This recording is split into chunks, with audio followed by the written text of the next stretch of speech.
안녕하세요. 19년차 모유수유 전문가가 육아에 대해 쉽게 알려드리는 아가솜 육아TV 강경희 원장입니다.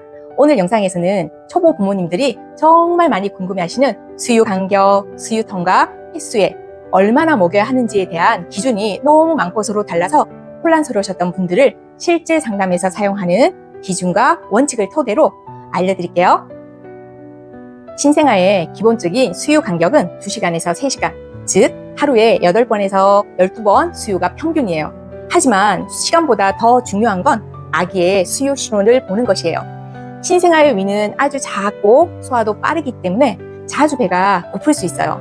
모유와 분유는 칼로리가 거의 동일하지만 단백질 입자 크기가 작은 모유는 분유에 비해 소화가 더 빨라서 더 자주 먹는 경우가 많아요.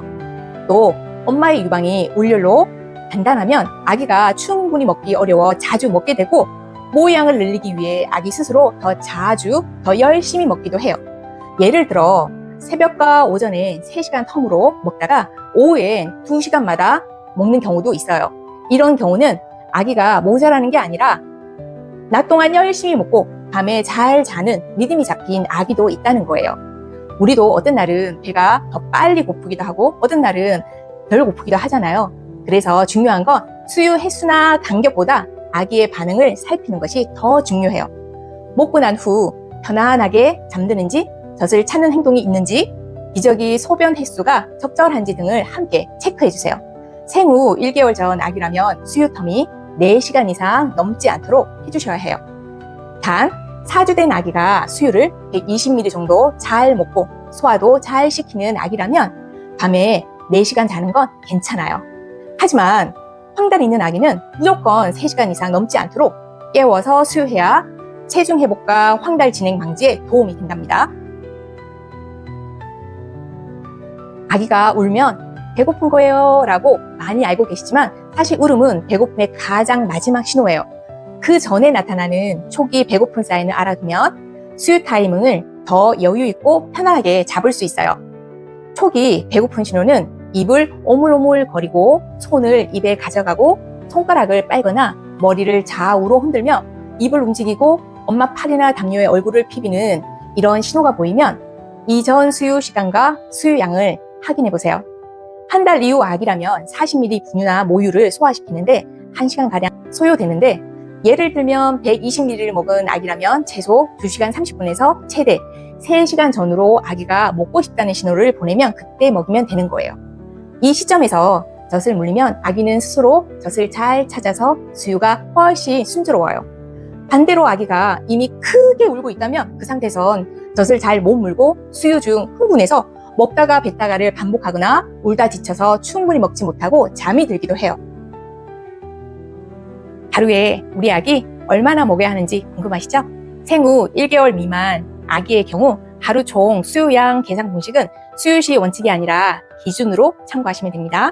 한 달 미만 아기들은 아기 체중 150에서 160ml를 곱하여 하루 섭취량을 잡고요.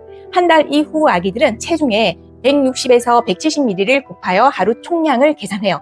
예를 들면 한 달인 아기가 체중 4kg이라면 4에 160을 곱하면 640ml 정도가 하루 총량이 되는 거예요. 그래서 우리 아기가 하루에 8번 정도 수유를 한다면 하루 총량에서 수유 횟수로 나누면 1의 수유량을 확인할 수 있답니다. 하루 총량이 640ml를 8로 나누면 80ml면 최소 80에서 많게는 90ml 전후로 먹이면 되겠구나 하고 이렇게 범주를 정해주고요. 아기가 그 범주 안에서 스스로 조절하면서 먹을 수 있도록 우리가 도와주면 되는 거예요. 이 수치는 주로 분유 수유, 유축한 모유 수유를 하는 엄마들에게 참고하면 좋은 기준이에요. 아기 체중이 너무 빠르게 증가하고 소화시키기 힘들어하면 수유량을 조금 줄여주거나 수유 간격을 조금 띄워 조절해 주시면 돼요. 직접 모유 수유하는 중이라면 수치보다는 다음 기준을 훨씬 더 중요하게 생각하시면 됩니다. 수유 횟수, 수유 후 아기의 만족도나 행동, 기저귀, 소변 횟수, 체중, 증가 속도 이런 관찰을 통해 아기가 충분히 먹고 있는지를 확인하는 게 더 중요하답니다. 생후 30일이 지난 아기들은 스스로 양을 조절해서 먹을 수 있도록 도와주는데요. 몸무게가 증가하는 만큼 먹는 양도 점점 증가해요. 생후 30일에서 60일 사이는 급성장 시기라 더 많이 먹고 싶어하고 배가 불러도 잠을 자지 않고는 울면서 보채고 배고픈 신호를 보내기 때문에 엄마들은 헷갈릴 수밖에 없어요. 이럴 때는 이전 수유 시 얼마나 먹였는지를 꼭 확인해 주세요. 생후 60일까지 아기들은 하루 평균 800에서 900ml까지 먹게 되는데 이 양은 이유식 시작 전까지는 유지된답니다.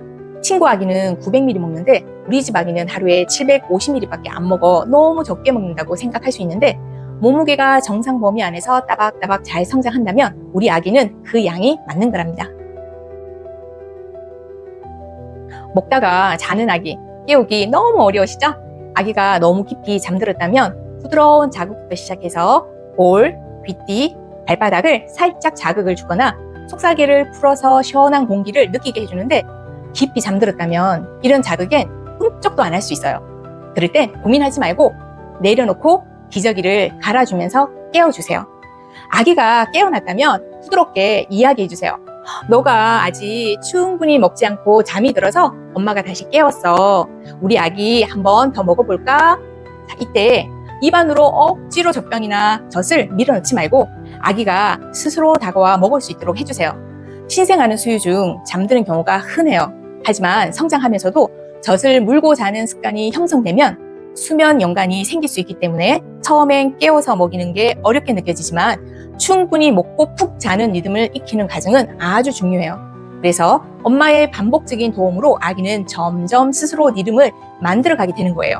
참고로 낮 동안 수유를 충분히 해주면 밤중 수면 리듬도 더 빨리 잡히는 경우가 많아요.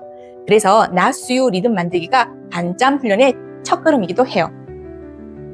오늘은 수유 텀, 배고픈 신호, 수유 횟수와 수유량, 그리고 잠자는 아기 깨우는 팁까지 자세히 알아봤어요. 수유 텀이 일정하면 일과가 편해질 수 있지만 우리 아기에게 무조건 대입하는 건 현실적으로 어려운 부분이 있어요. 수유 시간을 엄마가 정해놓고 기다리다가 아기가 너무 배고파져서 울고 먹지도 않는 상황이 생각보다 자주 일어나요. 수유의 주체는 엄마가 아니라 우리 아기라는 거 잊지 마세요. 아기가 보내는 신호에 귀 기울이고 유연하게 반응하는 게 진짜 수유의 핵심이에요. 수유는 단순히 먹이는 걸 넘어서 엄마와의 교감과 신뢰를 형성하는 시간이에요. 기준에 너무 얽매이지 마시고 내 아기, 내 몸에 맞는 수유 리듬을 찾는 것이 가장 중요하답니다. 다음 영상에서 만나요.